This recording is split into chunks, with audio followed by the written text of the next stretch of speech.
Mama, no body, no sissy. They come and they go to Jesus. Amen. It's up time to take. Let me say that on the phone. This already. I'm for this. I say, equally and I. Ngahun. Mfunzo se ngahun. Ufuna lendende shushu. Ngahun.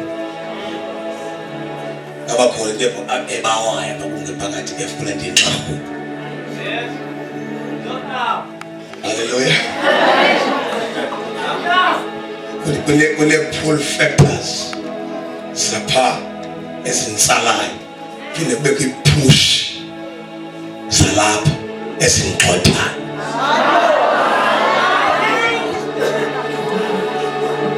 One banbalaba abamfuna uThixo.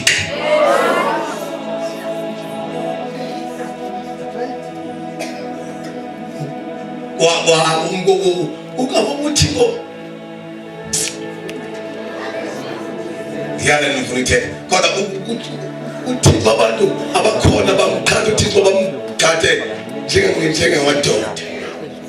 Umuntu owaqhela ukukhatha indoda emjorweni azafu ukukhatha noJesu.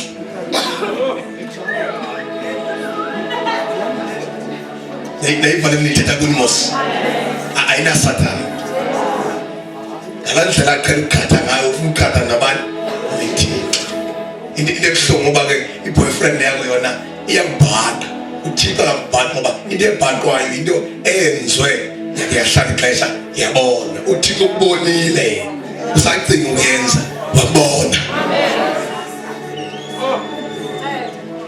Thoba yazi ngifundele ke ngoThixo uba into uyibonile wena noThixo uyibonile amehlo lawakho ngakaThixo.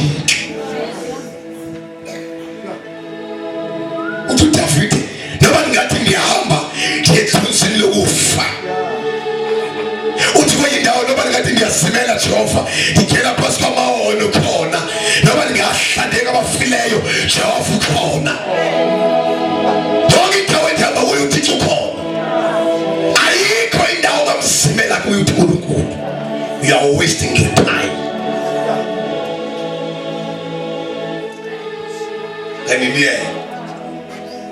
Na uThixo unento eninzi afuna ukusenza kule mvuselelo. Ezinye izinkulu afuna ukusenza ebantwini bakhe kule mvuselelo. Kwephi umvuselelo? Kanti kule kuyo ngoku. uThixo unento ezinkulu afuna ukusenza kule mvuselelo.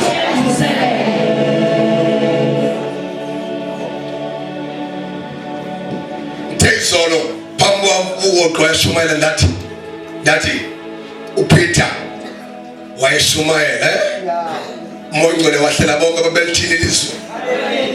Ababelithini ilizwi.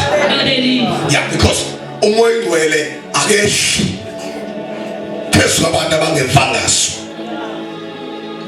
Umoya ulandela ilizwi ngoba izwi lisisiporo sokuhamba ngomoya.